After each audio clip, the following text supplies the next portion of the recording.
Welcome, everyone. Our guest today on Raw Live with your host, Rohit Bassi, is fondly known as the architect of humanity. She's the founder of the Lighthouse Cohort, TLC, a UAE-based social enterprise working with a vision to take action for everyone to have a life of dignity and purpose. She has held unique leadership roles for various United Nations MDG campaigns in the UAE. Some of her accolades being Femini World Woman Super Achiever Award, Splash Heart of Gold. The list is endless, so I'm not going to talk about that list. I'm sure that will come up during the interview. She has been able to work relentlessly, providing many unique paths to least resistance to practice humanitarianism with clear purpose, integrity, and impact. On Raw Live, we have the wonderful, soulful, pretty, intelligent, and in her natural raw state, the amazing Aishwarya Joshi. Welcome. Thank you so much for being on the show. Truly appreciate it. That is so far the best introduction I ever had. Was it because of the natural raw state? That's why? Exactly. I was just about to say that. Or was it pretty and intelligent? No, it was just my natural self. So I could relate to every word you said. So thank you for that wonderful introduction, Rohit. My pleasure. For people who are on the call, if you have any questions, just type it in the chat box and we will answer those questions at the end of the session. I'm sure Ash will be answering a lot of the questions as we go on. You'll get your answers. But if you have any questions, just type them away in the chat box. We'll truly appreciate that. So to begin with, in approximately 1 minute, tell us about yourself, a whole picture. I gave a brief introduction, but just tell us about yourself.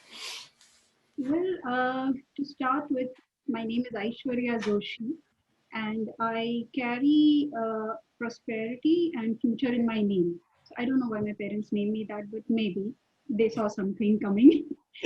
And yeah, I live a life I don't need a vacation from. And that's something that people like to believe, but that is far from reality. And clearly, I have been practicing as an architect for a decade, and most of it has been in UAE. But in the last 10 years, I have made this transition to a consultant for humanitarian services. So I feel that practicing as an architect gave me a lot of insights into community, and there was a urge to do more, and I thought I could graduate to the next level. So I'm still building, and I'm building communities now. So let's say in the last 10 years, it has been a great journey to practice as a international development and humanitarian aid professional. And my career spans across projects in Middle East, Africa, and Asia. And I think most of the work that I do, most of the important and effective work that I do will probably always be unnoticed. So I think I will just close it here and move forward for each his own. I'm just happy to share some humble experiences from my journey today, and I hope it is useful for all your viewers. I'm sure it's going to be really, really insightful and very practical, because that's one thing I've really noticed about you. You're not a person of limelight. You're a person of getting things done. Get it done, go for it. And so we are going to go into the tough questions, as you are, people see you as the humanitarian person, and the truth behind it. That's what we're going to talk about today. And rather than the fluff around it, what really happened. So we're just going to dive straight in and ask you the very first tough question of the day. Social entrepreneur. Is that just another buzzword, or is it something which actually is practical? There are many ways of looking at it, and you will find zillion definitions around social entrepreneurship online. And I get this question asked every time. So just to make it simple, for all the viewers, I would say social entrepreneur is just something that uh, it's a platform and a tool which helps you to use your business skills to create a social change. And when I say social change, it might sound as a jargon, but what you're actually trying to do is solve a challenge in the community. So Hmm. any organization that solves this challenge using business skills professionally in a satisfactory way and in a sustainable way. And when I say sustainable, it's not a report that you publish online to show what you're doing, but Hmm. basically it has to stand on its own. Hmm. So they have to have less donations and they have to stand on their own, and it has to be a way of life. So if they achieve that, it's a successful social enterprise. If not, there are a lot of experiments going around, which is also great because we need to start moving in that direction. So I would say instead of a buzzword, uh, people are drawn to that effort and they Hmm. are trying to experiment. Some succeed, some don't. And there are some good examples also, and we try to work with social enterprises in India and other countries so Hmm. that we bring forward the success stories, and that way, that is our way of creating awareness around social enterprise. And that is all it is about. Beyond that, having activities and events and Hmm. just ad hoc one-off things, they generally don't qualify as social enterprise because Hmm. you're not really moving from point A to point B. You're Yeah. creating awareness, which is also good, but that is not, you're not taking full responsibility. Okay. So Social what? enterprises take full responsibility. So what I'm hearing, it's just not the emotional side. It's the looking at the whole thing in terms of emotion, the activities you carry, and if I'm not mistaken, the funding which is required to get this up and running and get it delivered to people. See, I will simplify it further. It's more like Hmm. a business. Okay. Okay, so just as a business has to run successfully, Yes.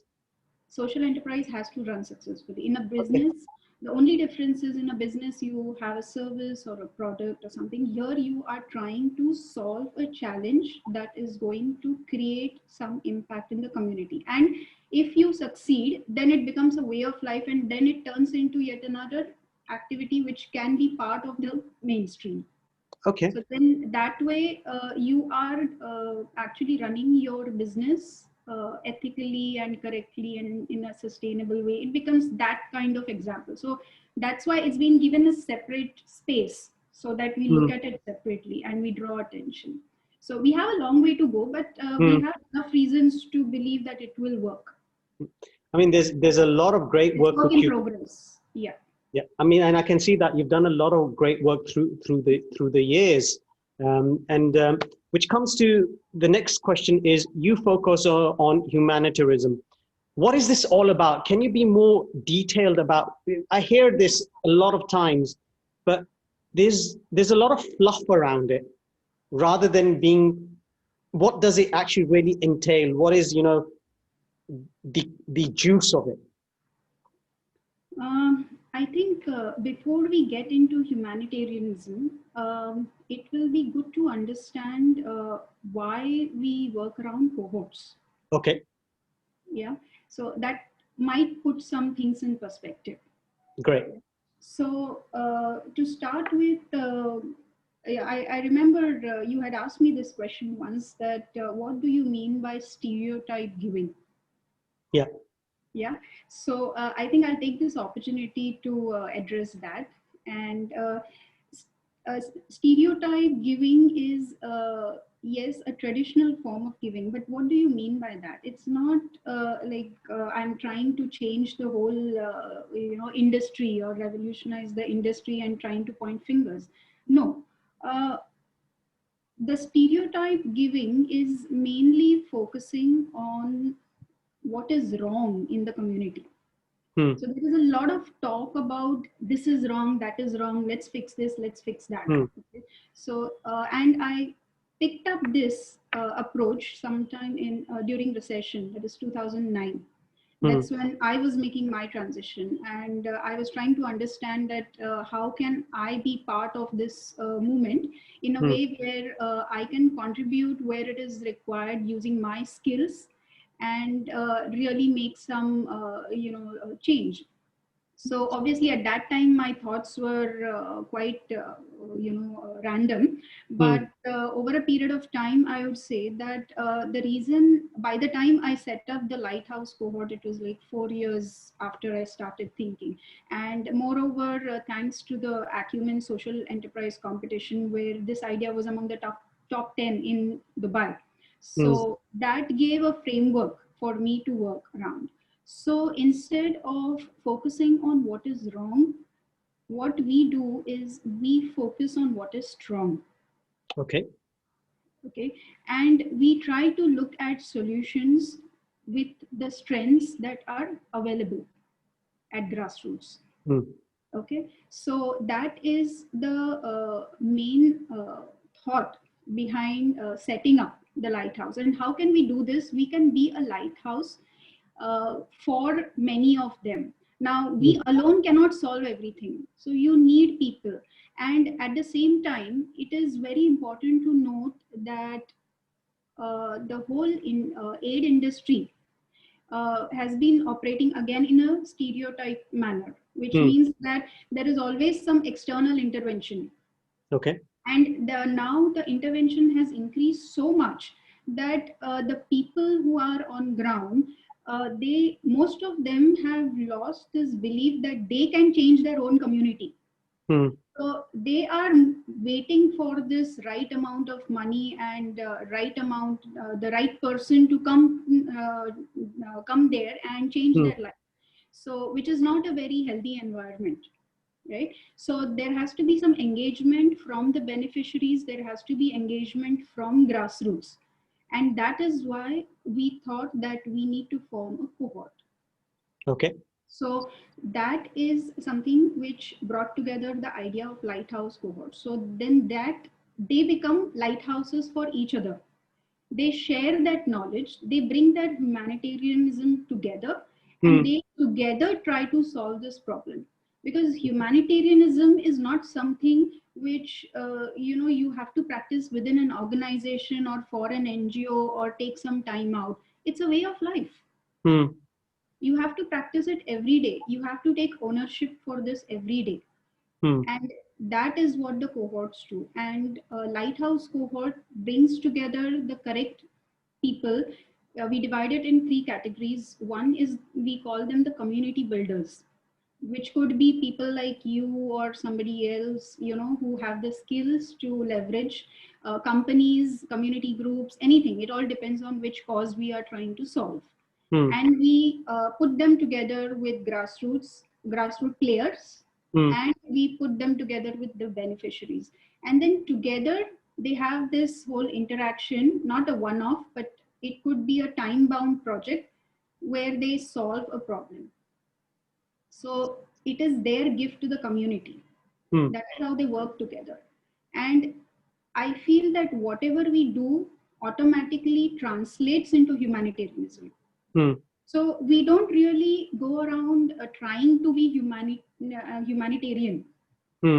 Everything that we do becomes something for humanity. It creates a change in someone's life somewhere. So it's part of the DNA. So I would like to combine these two questions and say that I don't focus on humanitarianism. I just focus on the right way of operating in the community. Yeah. So that is my effort. And I wouldn't say that I am the first person to say that, because when I was 5 years old, the literacy drive started in India. So I'm not here to say that you have to start the literacy drive and everything, but I would like to address things which are relevant in that, and they need realignments. So we focus on realignments that are required in the humanitarian space. Yeah, so that's where we come from. So we focus on things which we can do, and this is something which I would like to share with anybody who's listening, is humanitarianism is not about doing difficult things. Okay. You need to do what you can do. And if you can do something every day, you can be humanitarianism. Every day you want to feed your, watchmen, that is also humanitarianism. Okay. Okay. I would like to share that I survive in all these conflict zones because there are people who support me in small ways Hmm. than the big ways. Even there was one story that I would like to, I don't know, just came to my mind that in 2017, when I was, around 30 kilometers away from Mosul. Yeah. So we had, and that was my first trip to Iraq, by the way. I was Okay. there for a week.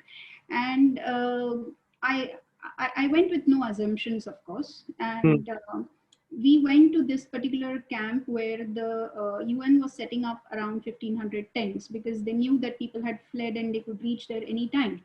Hmm. And that day, I don't know, we were all in a certain chaotic situation. And somehow, when I was pulling out certain things from the car, I cut my hand, and not Hmm. one, but two fingers. But it is amazing that the two children, they ran and they got some water for me. Hmm. And one of them couldn't find water, so he just bought a banana. So, yeah, and the other one got a Pepsi. Now, Okay. I think that that is also humanitarianism. So, how would you define this now? They are not working towards humanitarianism, but that is something which is part of them. So, I feel that anything that is humanitarianism for me is a beautiful projection of yourself. Hmm. So I don't like to put it in a mold and say it's only about service. No, it's such a beautiful projection of yourself. Hmm. That's what you're here for. Hmm. And they say that wise men say that the purpose of life to be is to be of service. But Hmm. then you don't have to get stressed around it. Hmm. If you make it a way of life, humanitarianism will happen, and Hmm. it will happen so naturally you wouldn't know. Okay. Yeah, So so it's that's how I look at it, and it works because every most of the places I travel and most of my work is as you say, it's on roads less traveled. yes. So, I mean, one of the things which I always come across is when somebody, so I love this, for me, which is very close to my heart, is compassion. And if somebody asks me about compassion, I always say, if you want to see compassion in action, you need to meet Ash. Simple as that. That is compassion in action, which I see. I'm amazed at the work which you do. You may not be in that limelight, but of what I have seen, it's just amazing. I look at it, I say to myself, I need to have the courage to do that. But there's someone else who's doing that, which is amazing. It is truly, truly amazing. Um, so You should there's, talk to my children. I mean, they're not my biological children, yeah. but I'm happily single. But I think you should talk to all the children I deal with and pick any country. They will all Hmm. call me torture queen. Yeah, but Oh, yeah, I bless. share a special bond, and I think that's what it is. That if you act naturally, they will respond. Hmm. Language is not a barrier. Uh, True. Whether it was a Palestinian family, they invited me for dinner, and the whole house went vegetarian. Same happened, Wow. yeah. The whole table had vegetarian food, and I didn't ask for it. I think that's humanitarianism. And even the same thing happened in Lebanon. The same thing Hmm. happened in Amman, because somebody from Gaza actually got vegetarian food for us. And the same thing happened in Iraq. Rather, in Iraq, because I was there for a longer period of time during my fifth trip there, Hmm. I was, I had to spend a Friday in the hotel. But then one of the staff members from the NGO actually invited me home, and her mother actually taught me how to make vegetarian dolmas. Wow. Yeah, so I think it's very important that, and also because they knew that I will not get vegetarian lunch here so Hmm. easily in Iraq, they actually brought food for me almost every day. So then you wonder that who's come to help who, and that Yes. is also humanitarianism. So I'm just sharing these stories because these are real life experiences, and that way you need to keep a very broad Hmm. aspect and understanding of humanitarianism, and you will be accepted everywhere. Hmm. Because It's what is an Indian doing, walking on a lonely Lebanese highway? So it's interesting the stories which you're talking about. The question which comes into my mind is at the moment is I, the financial aspect of humanitarianism. Why is that forgotten about? That why do so many people forget about it? Because that must play a crucial part somewhere in the whole process. it does. You want to add something more? No, no, please. Okay. Um, I think it's case wise. Hmm. Yeah. And currently, with the COVID going on, we wonder that can money move everything? Hmm. So it all depends which particular cause you're trying to work on. And I feel that money is not everything. Hmm. And with what I mean by that is there is something called skill volunteering that can be used as a resource. Hmm. And I focus more on that. That was one of the things that I try to promote through my organization. I always go in for smaller fundings. Hmm.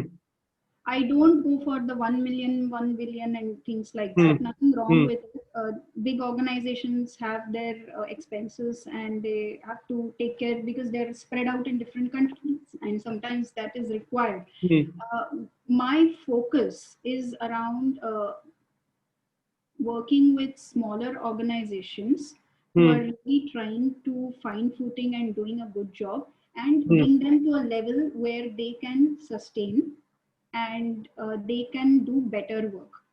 Hmm. So, because they might not have the money, but that doesn't mean they cannot grow. Hmm. So, I bring in the cohorts for them. Yes. Like I could even bring in the UN as a cohort, which I Hmm. have done in the past. So, for example, in UAE itself, where you have UNHRD, so to solve the problem with a certain NGO that we are working with, Hmm.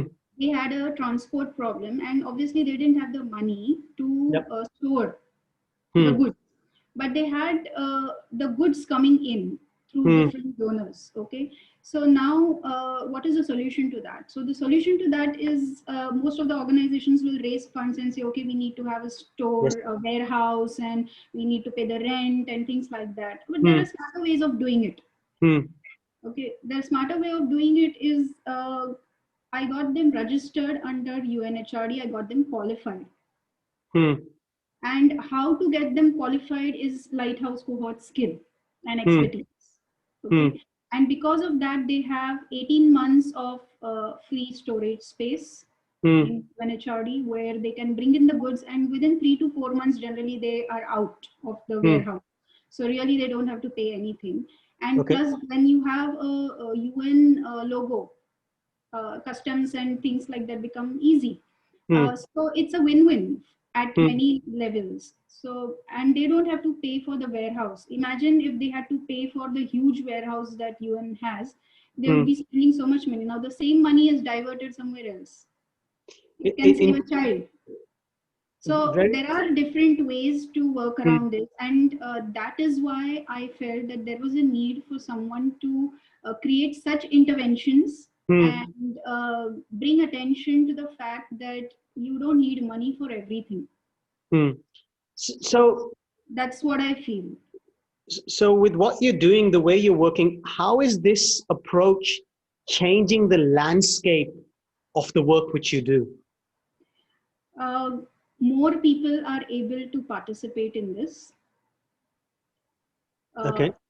People who do not have funds to contribute are Yes. able to contribute their skills, which I feel is much more valuable than the money I could get. Yep.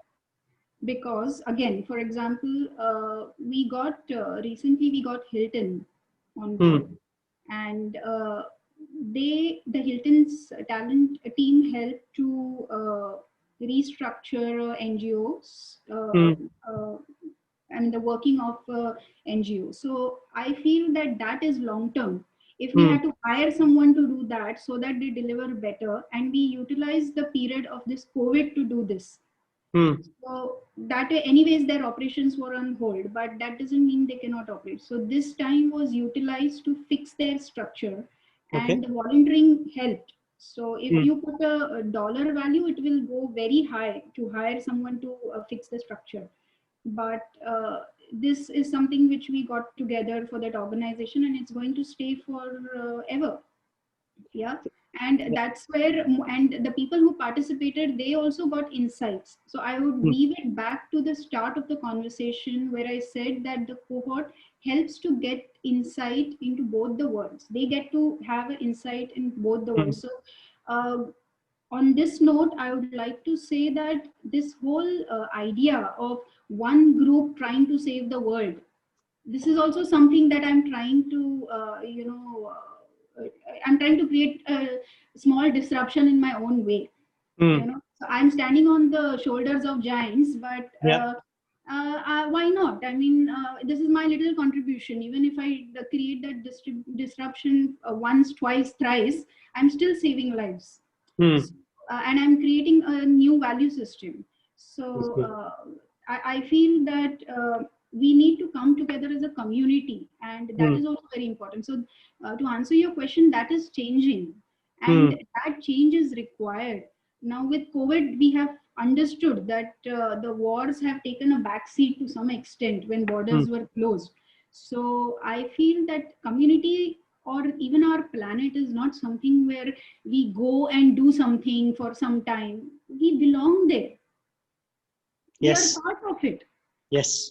You cannot say that I'm out of this today. I will go and volunteer 2 hours. That is what I will do. No, that is not humanitarianism. Humanitarianism, as I believe, is to be practiced every day. And I keep saying this in all my interviews because you don't know who's watching you. There could be a child next to you, there could be an adult, there could be anybody next to you, and you're setting an example every moment.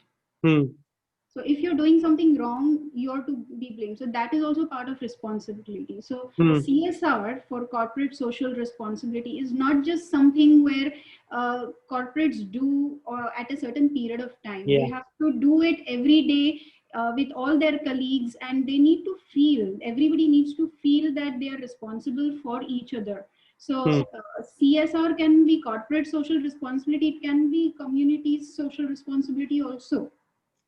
It's interesting. The next question was going to be on CSR, because I've worked with some organizations with the work which I do, learning and development. And one of the things which they do is during the training session, they get someone from the company come in and say that you have to do a CSR project and you have to relate the learning and development to the CRS project.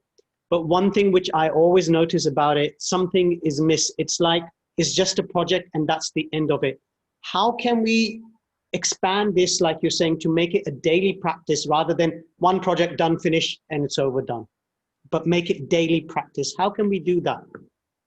I think that's they need to have employee engagement programs, first of all, and that is something that needs to be discussed for every organization separately, because every organization has their own value system and things like that. Yeah. So, and what is possible, and it has to align with their core model of business. It cannot work in silo. So that is important. And other factor is leadership. Okay. So it is the buy-in from the leadership that is extremely important, because obviously the rest of the employees are going to follow the leader. Yeah. So, and I mean, you're a leadership expert, you know better. It matters, and the same applies to CSR. So, and also understanding of CSR is important. And when I say that, it's not rocket science, to be very honest. What is missing is experience. So experience on field, and not many will actually like to work on field. Hmm. So there's a joke in my tribe. I say my tribe because for very specific reasons. That we say that everybody wants to save the world, and everybody likes to come on board, and they like to take a shot at saving the world, but then their dreams are crushed very quickly when they realize the enormous amount of work that is to be done. Yeah, and Yeah. that is what happens in CSR also, with all due respect. And I feel unless it is a way of life, and everything comes down to making it part of their DNA.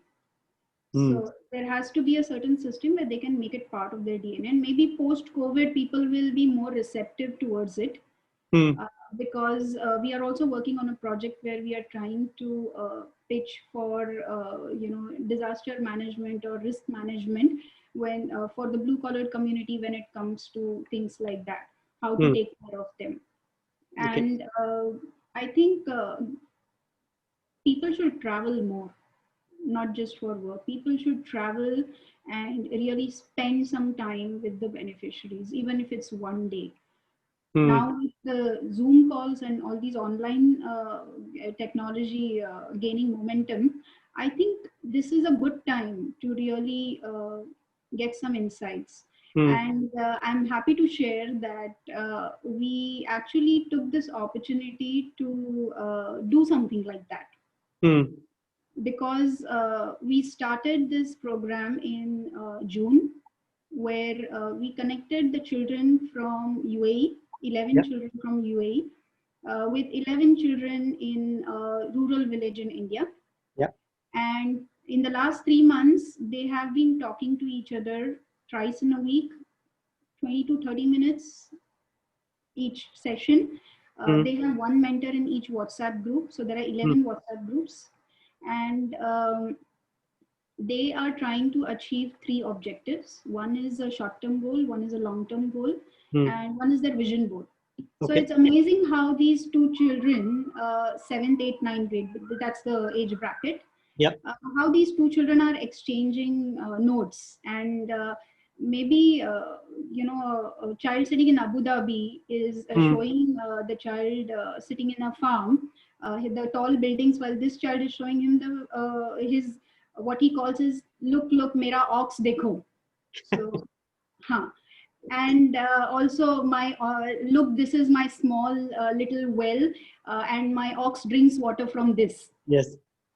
Yeah, and between two, and this is my farm, I grow cotton here, and between those cotton I grow something else also, and he's trying to show him the fruit trees and everything. So it's very hands-on, natural Hmm. way of learning. Hmm. I feel that that insight is going to help the child grow in a very different direction. Hmm. And what is it is helping both children. Yes. So we are not saying that the UAE kid is helping the Indian kid. The Indian kid is also helping the UAE kid. Yes. So another example that just quickly comes to my mind is there is one of the, I mean, we call them buddies. Yes. So one kid is very good at playing tennis, Hmm. and his life is so busy in Hmm. UAE. So he works around the clock. He has Yeah. to get up, go here, go there. Then his parents keep him moving in different directions. And when he spoke to the counterpart, he was like, his life is so peaceful. When will I get his peace? And the other one was, wow, so like what is the this tennis, can you tell me that the net is above the ground or on the ground? So he understood the difference between badminton and tennis only by talking to his buddy. Wow. Yeah, so a new game was introduced to him, so he doesn't have to learn, so that learning happens very naturally. Hmm. And the higher objective, if you say, now if somebody has to make it part of a school project, Yeah. now I'm just taking it one notch above. Hmm. So when, because nowadays schools also have community programs, Yes. so the higher objective around this is a natural learning Hmm. now. And also understanding how to implement what we learn in everyday life. Hmm.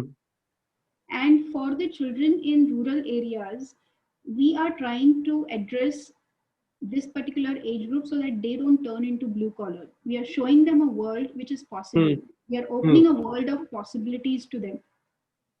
So I feel that there are sky is the limit. You can get creative around different areas, and same with CSR and school programs. But it has to, again, it keeps coming back to only three things: that you need engagement, Yep. you need interaction, you need insights into each other's life.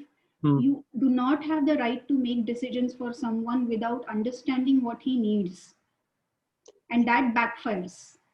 It's very interesting what you're saying, because what I'm seeing is a very like you said, infinite possibilities, so many things you can do in this field. It is just not about giving money, it is actually getting involved, using your skill sets to help each other. Someone from a rural area or someone from the urban area, both can actually contribute to this whole mission. In the years which you've been doing this, what are some of the challenges or the problems which you've faced, which have really said, oh, what do I do? How do I overcome them? Um, I think if I, luckily, I wouldn't say that I faced many challenges as such, Hmm. because maybe because I had prepared myself for a road less traveled. So I think I had made peace with myself that I will not be understood for maybe 1 or 2 years. Hmm. Uh, and another thing is, something very interesting that you need to understand is, before I entered this, uh, Hmm. thanks to my mentors, I had prepared myself well. Hmm. So I got myself educated to enter into CSR. I am a certified CSR professional. I Hmm. understand disabilities. I had a lot of volunteering experience to bank on. I had Hmm. developed a network for myself. So I think I was standing on strong footing when I decided to take a leap of faith and Hmm. start the Lighthouse Cohort. And that is truth and nothing but the truth. Yes, the challenges were to explain my ideas, Yeah. because for a very simple reason, that it is normal for human beings to believe what they experienced. Hmm. So unless and until they see the result, they're not going to believe it. And if you go with that understanding, and at least if somebody listens to you and gives you a chance, I'm grateful. And sometimes I created opportunities for myself, and I had to show the result for people to understand. And Hmm. once the result was seen, then I think it was a piece of cake. So I think I enjoyed the process. So it's interesting you say that. I mean, I remember many years ago when an organization had approached me, and I said, "This is no way I can do it," and the only person I could think was you. I remember. And so that was, and the lady was insisting that I do. I said, no, this is not me. This is Ash needs to do it, because this is her cup of tea. She knows exactly how to connect with the people. So I think it's also a matter of, when people see these causes, they need to be aware that these are the individuals who are doing that, and give them the opportunity to get involved and run those projects. That's very, very crucial for the people outside who are not into it, deep into it. Yes, and I think a clear understanding of the subject is very important. And I would really urge everybody to have a deeper understanding of what you're doing. Because don't do it for anybody else but yourself. Mm, It will just create, when I say a path of least resistance, the path of least resistance can be created because of a deeper understanding. I know I have my calculated risks in place. mm, So the first time I decided to go to Iraq, people asked me why. mm, Obviously, mm, yeah. So and I think the person who sponsored my ticket, for example, to Iraq, so for mm, the project, obviously I was hosted by the NGO in Iraq and everything, but mm, from UAE. The ticket was sponsored by someone, and with the understanding that okay, don't spend your time with asking anybody else because nobody is going to understand. Mm. So I'm going to take this leap of faith and just be safe. So I think that is where your network matters. And Mm. when I say develop a network every day. Mm.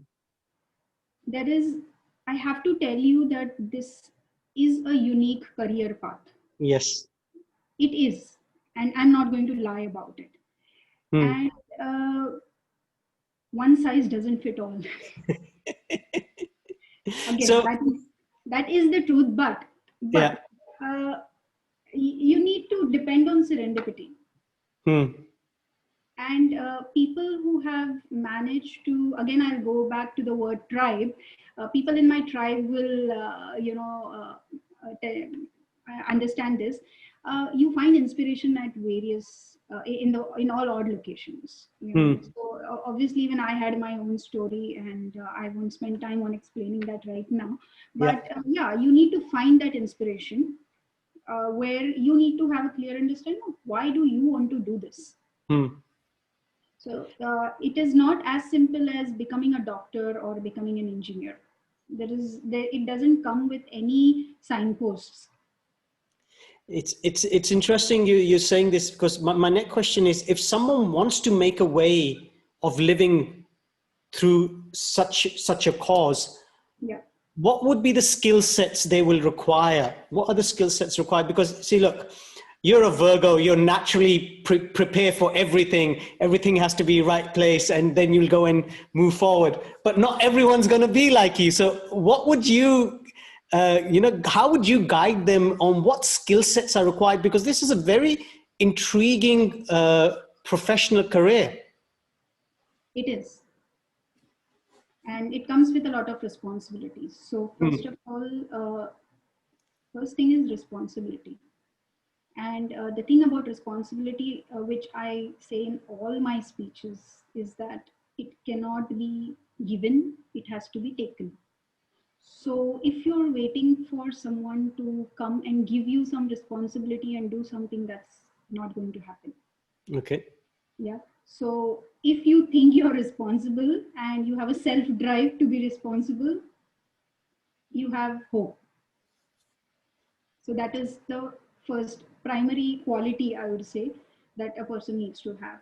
Mm. Uh, Also, yes, like I said, it's not a normal profession, and you have to enter into this profession knowing that. Mm. It's not like a product or a gift that you're trying to sell. Yes. Yeah. So it's at the end of the day, it is service. And Mm. beyond protocol, beyond money, when push comes to shove, you have to go that extra mile. Mm. There are no two ways about it. And I think you need to get yourself educated. I would like to repeat that. Just Mm. when I spoke about myself.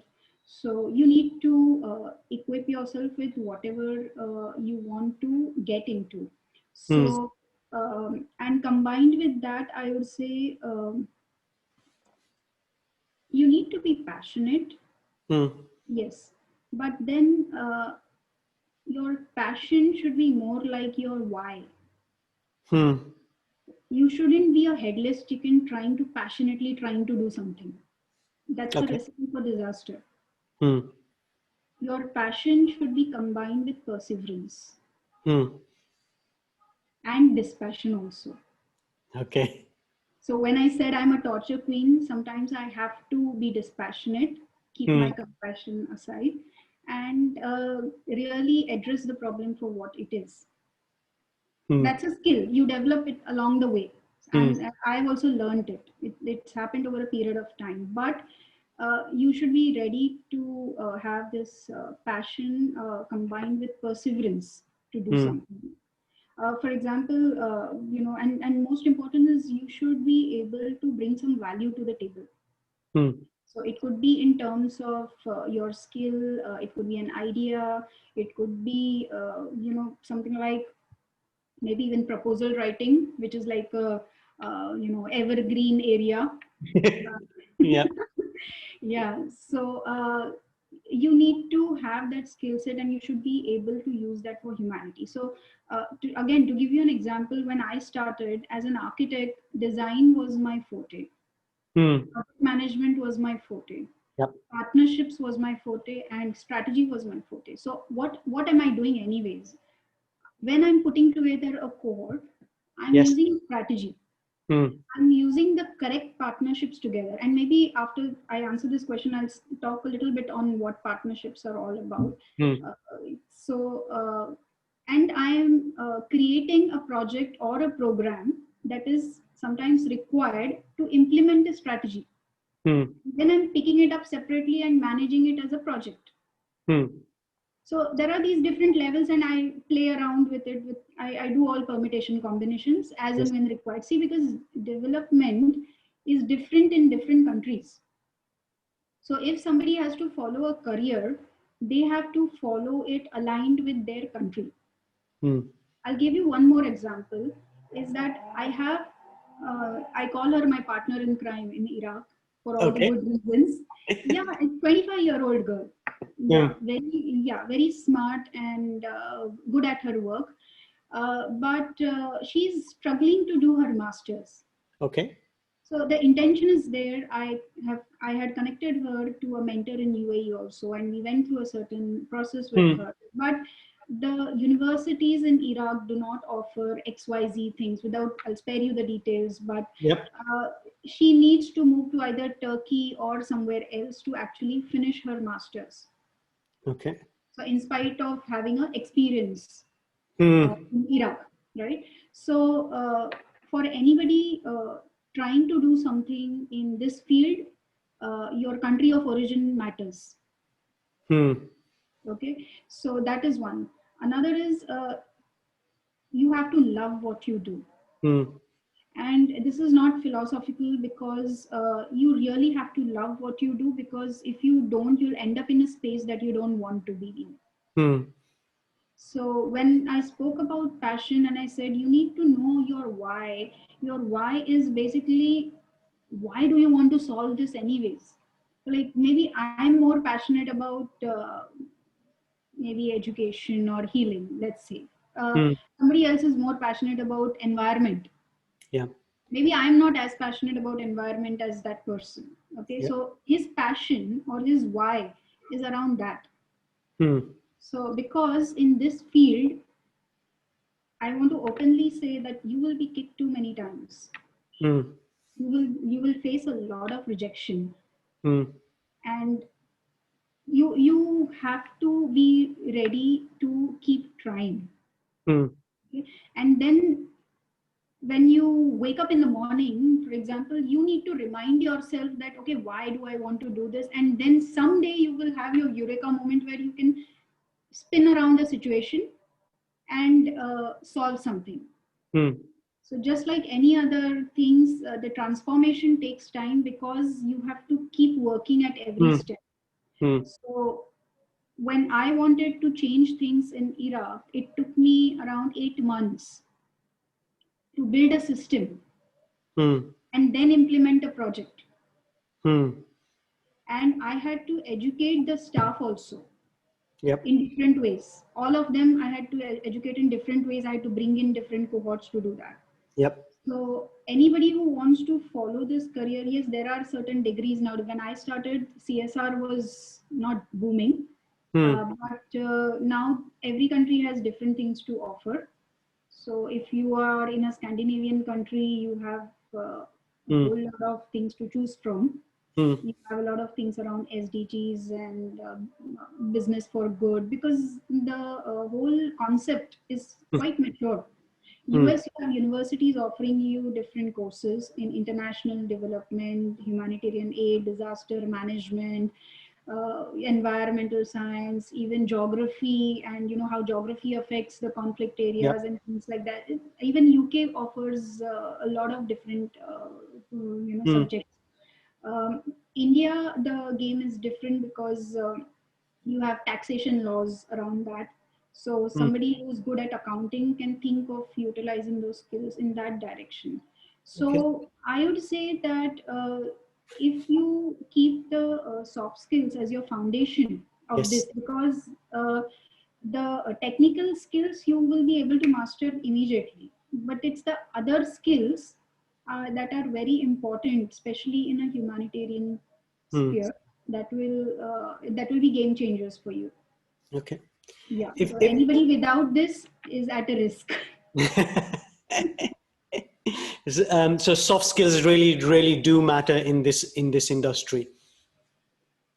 Yes, soft skills, but with an understanding of the cause, with an Yeah. understanding of the culture. Yes. You need to change your gear. I cannot apply the same principles in India, in Iraq, or Yeah. Iraq in India. Yeah. So your soft skills also come with a lot of variety. Yeah. So variation. Very true. Very true. It's interesting you say that, being in this field which I'm in, and a number of years ago, I went to the Far East, and I realized I really need to, be more flexible and adaptable and versatile with my soft skills. So it's quite interesting you say that. If there's anyone who's watching who wants to ask Ash a question, please do put it in the chat window. It'd be really great to hear from you. Now, one of the things which we spoke about in the past was, with all that you're doing, is people start calling you someone who's empowering other women. What are your thoughts about this empowering women? Because you have some amazing thoughts on this. Well, that's a tricky one. Um, Honestly, I don't think women need to be empowered. Agreed. Yeah. Uh, See, and for me, it's never about the gender. For me, it's just about human rights and respect. So, two aspects to it. One is, if you want to talk about gender equality, I would say it's about giving respect to the other gender, yes, but aren't you supposed to give respect to any other human being? True. So, are you going to go that extra mile because there is a female and okay, just why can't you just be normal? Hmm. So, I think that is something, and that empowerment is required in men also. Hmm. So, why should the women be empowered because we assume that men are going to behave in a certain way? I mean, that's not fair to men, Very true.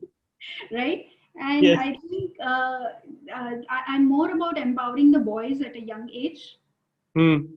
Yeah, and I went all the way. I feel so passionate about it that I actually ran a project and a campaign on that last year. Hmm.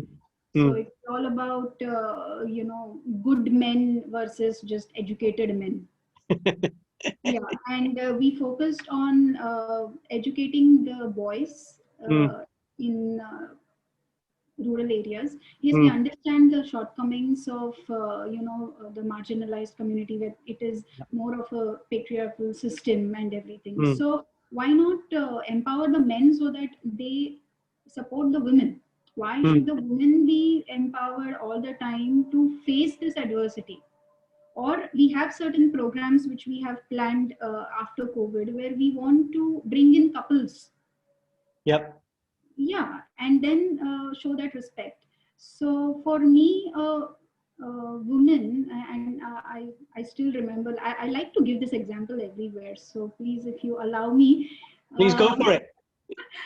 yeah, because I drive a four-wheel drive, Hmm. and for me, I don't enjoy changing my tires. So if somebody tells me that I need to change my tires because of equality issues, I don't think I'm going to budge.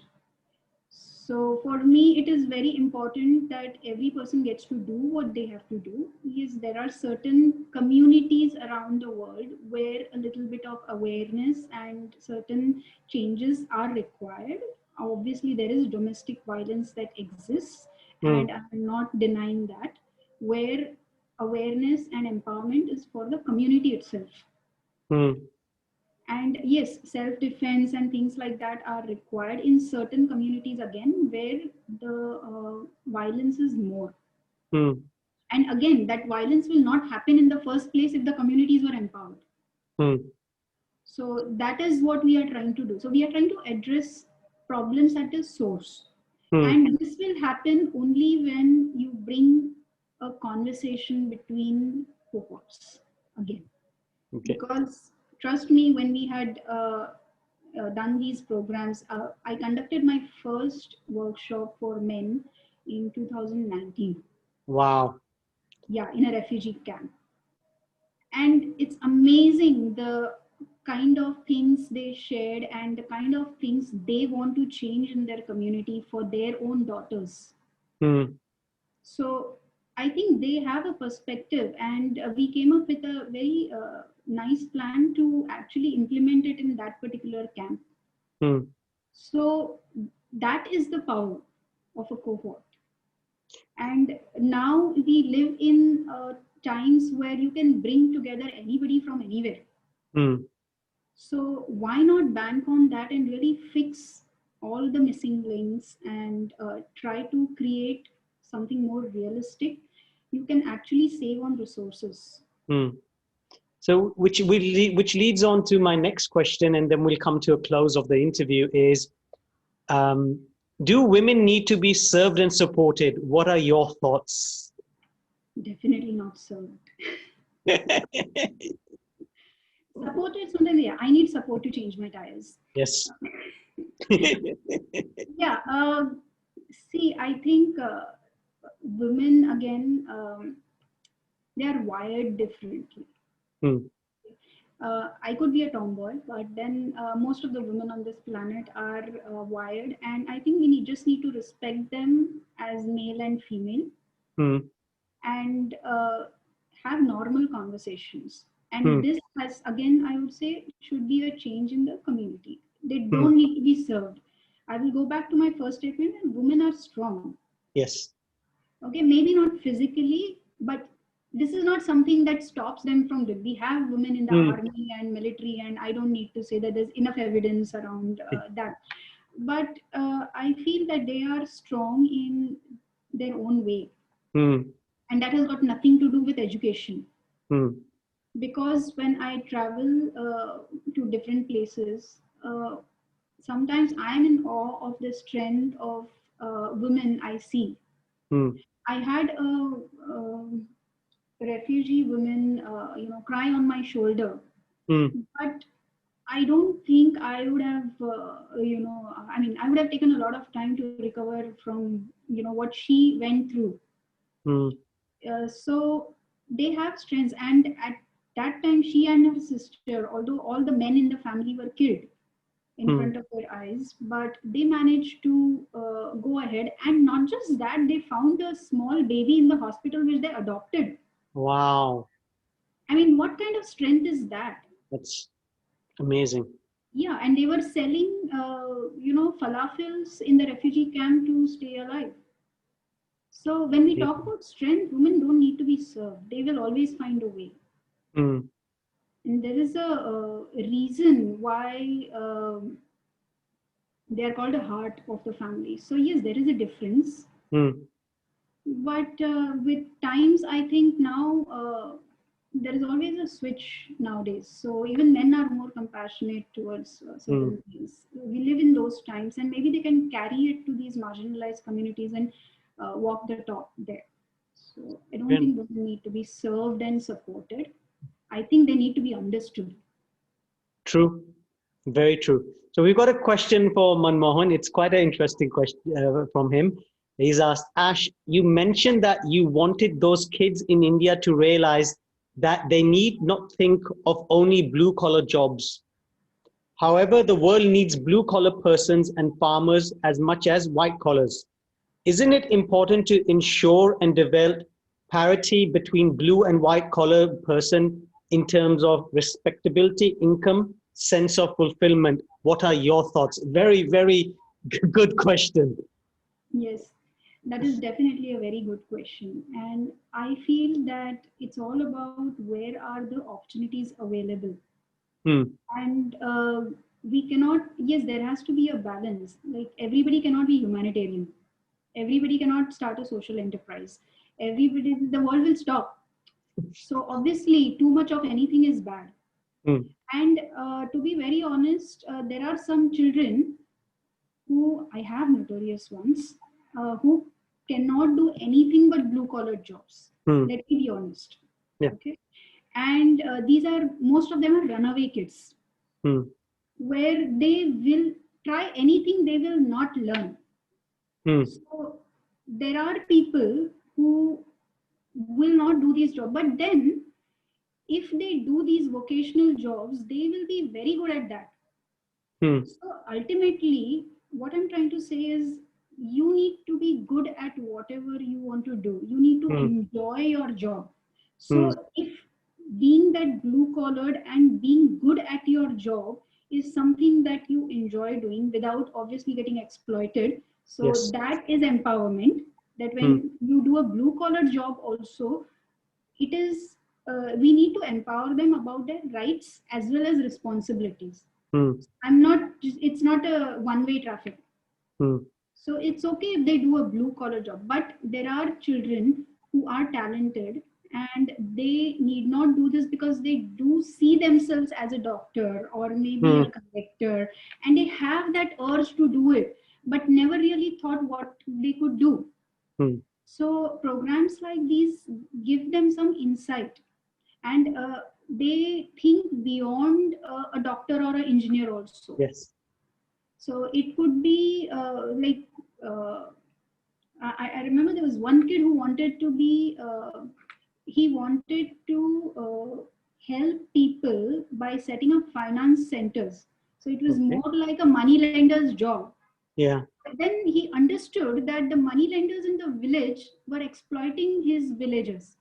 Okay. So he wants to run a business. So that's like a social entrepreneur in the making. Mm. Got it? Yes. So, but a chartered accountant in UAE is currently mentoring this kid. Okay. Yeah. So, and he has actually lent money to someone, and he's doing a real life experiment. Interesting. Yeah. So I think that ultimately, to answer your question, uh, there is no harm in doing that blue collar as long as what you're doing is what you want to do. Mm. Manmohan, does that answer your question? Yeah. It seems so. Yeah. Rohit, thank you so much. And Ash, thank you so much for that elaborate answer. Well, you have more or less answered that question. But actually, one aspect which I would like you to think about is how to reduce the the disparity between these two. You were trying to convince me about the importance of I can't hear you blue collar. properly. Your voice is breaking. Manmohan, Okay. could you type in what you have to say? It'll be much Well, better. that's. Am I better now? Yeah, kind of. Kind of. Okay, I'll speak slowly. I'll reduce my question to as few words as possible. And basically, what I meant to say was this, that you were trying to convince me of the importance of blue collar workers, which I'm already convinced. My question is, when blue collars and white collars coming from the same basket from your schools in India or the I group of lost you. Manmohan, I think it'll be better if you type it up. okay, done. I would love to hear about this. Definitely, there is room for improvement in every project. Yeah. So thanks for that question. Yeah. So, Mamon, what you can do is if you send the question across, because there's some kind of interference, and I'll share it with Ash, and then we can take it offline and see how we can look at this. As we've run over time. Ash, how can people get into contact with you to learn more about what you're doing, or even some way support you in your mission, in your vision? They can write to me. Hmm. AISHWARYA Yep. at consultlighthouse.com. Okay. CONSULT lighthouse.com. Okay. Great. They can share their intention. I'm not an NGO, so I Hmm. don't take volunteers, but I have a network of NGOs, so I can see what I can do, but that is just besides the point. But if they really want to be part of some cohort where they can contribute their skills or they want to get involved in the project, they can send me a mail with that clear question or requirement, and I'll take best way forward. I'm happy to interact. Excellent. Thank you so much. Thank you everyone for listening in. Truly, truly appreciate it. Been wonderful. And thank you to the pretty yet very intelligent Ash to be here and taking her time out from her busy schedule to truly appreciate. Thank you so much for your time. I have to tell you, Rohit, this has been the most beautiful interview because most of the times it is staged, and thank you for bringing me in my natural settings. Yeah, and it was a great opportunity to discuss through this forum, so I'm really grateful to you. Thank you so much. That's what Raw Live is all about. Thank you so much. Really appreciate it. Thank you, everyone. Have a wonderful, wonderful evening and a weekend. Take care.